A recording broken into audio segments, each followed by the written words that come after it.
اتفاق اقتصادی تاریک ایران در 100 سال اخیر.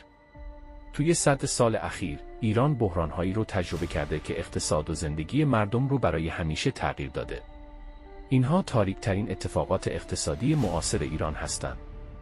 10. کمبود کالا و صف‌های طولانی. صف نان، برنج، بنزین. کمبود گسترده کالا یکی از تکراری‌ترین بحران‌های اقتصادی ایران بوده و همیشه حس بی‌ثباتی رو به مردم منتقل کرده. 9. بحران مسکن و جهش‌های شدید قیمت. خانه داشتن برای خیلی‌ها تبدیل به یک رویای دور شد.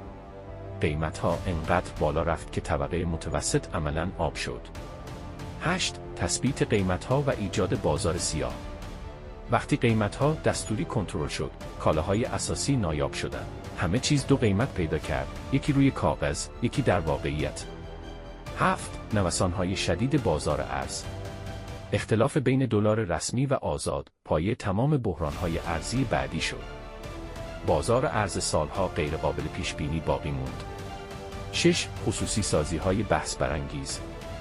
ده‌ها کارخانه از دولت جدا شد، اما خیلی‌ها به جای بخش خصوصی واقعی به گروه‌های قدرت رسید. یکی از جنجالی‌ترین تصمیم‌های اقتصادی معاصر. 5. بحران مؤسسات مالی و اعتباری. سپرده‌های مردم نابود شد و اعتراضهای گسترده شکل گرفت. این بحران اعتماد عمومی رو یک شبه فرو ریخت. 4. قانون هدفمندی یارانه‌ها. با حذف یارانه انرژی، قیمت‌ها شدیداً بالا رفت. قبض‌ها، حمل ونقل و هزینه‌های روزمره جهش پیدا کرد. 3. تحریم‌های سنگین اقتصادی.